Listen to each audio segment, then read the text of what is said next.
What's going on, YouTube? Coming back with a quick video here. In this video, going to be doing a quick review of the movie Birds of Prey, which is a Harley Quinn movie. Going to give you some quick things on it real quick for time-wise, ratings, and all of that real quick, and then I'll jump into my thoughts on the movie overall. There won't be any spoilers in this movie, and hopefully you like the review. Let me know what other movies you want to see down in the comments below, and what you have rated the movie if you've seen it. If you've not seen it, again, spoiler free. It's not going to be ruining anything of the movie. Just going to give you some things to look at when starting up the movie. So first off, Birds of Prey and the Fantabulous Emancipation of One Harley Quinn. It has a 6.8 rating, and it out of 10, R, and 1 hour and 49 minutes long. Came out on February 7th.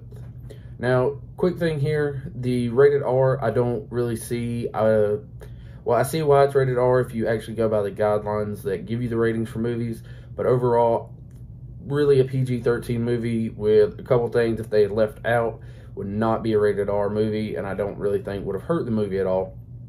And then with the runtime of 1 hour and 49 minutes, it's not a super long movie, it's not short either, but when I get into what I think of the movie, you'll see how it could have been shorter or could have been handled a little bit better. So just off the bat, how the movie starts is, and most people should know this, is that Harley and Joker have broke up, and then they decide to, well, you don't see Joker in this movie at all, just to go ahead and put that out there. Harley and Joker break up, and she's trying to now live on her own, but the problem with that being that everybody she had protection from is now going after her.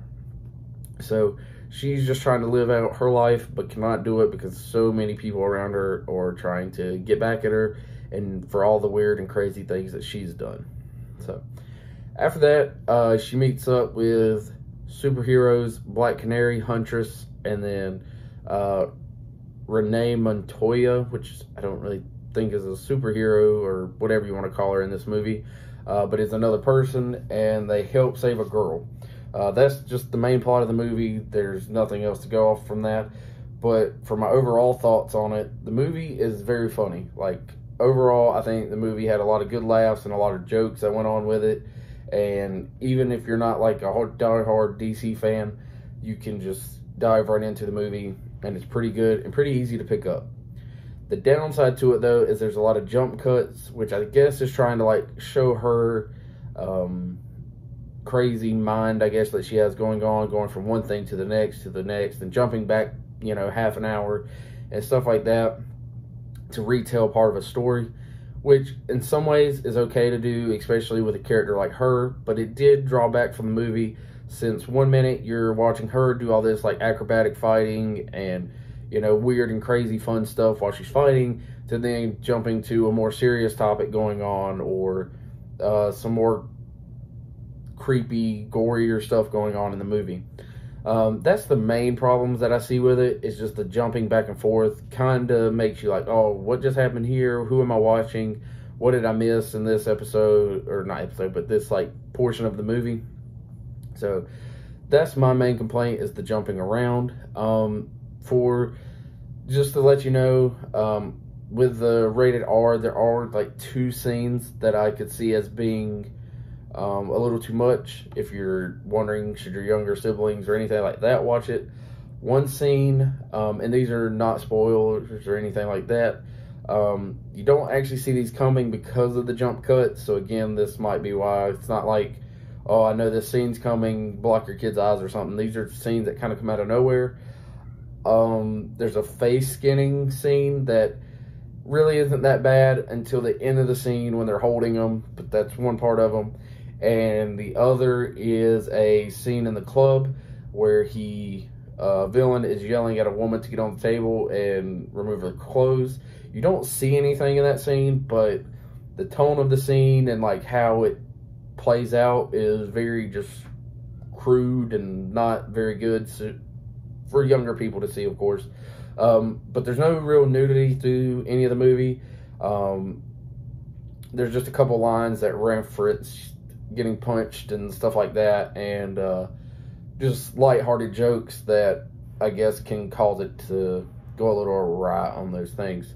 But again, I see why it has a rated R because of cussing and things of that nature. But I think if you leave out some of the cussing, it wouldn't really be like as funny as a Harley Quinn movie should be with how she acts. But it also would have got it a lower rating, which maybe would have helped it in the box office, which we will see pretty soon, coming up in this next week. Again, I seen this. I did see this pretty early in the day, around 2 o'clock on a Friday, on the day it came out, February 7th, which I guess was technically 8th, but one of the first days it was out. Not a lot of people in the theater at all. Maybe 10 to 15 other people when I seen it. So there wasn't a ton of people there, but that could be good for the movie right now. Kind of letting other people get out there and see it and not be worried about everyone else around them watching it. But again, pretty good movie. A lot of jump cuts, things of that nature, fourth wall breaks, and stuff like that. But overall, I think it's a decent movie. I would give it about a 7 out of 10. It's not the best movie I've ever seen, but for comedy that I just went and seen, pretty good movie. Leave it at that. Let me know what other movies you would like reviews of or anything else you would like to know about this movie. I will probably do a second review of it with spoilers, going through the movie, and if I see anything wrong with the storyline, other than the constant jumping back and forth in between everything, I'll let you know about all that in another review. But anyways, thanks for watching. If you see any movies coming out or any TV shows or anything you would like to see a review of, let me know down in the comments below. And anyways, thanks for watching. Peace out.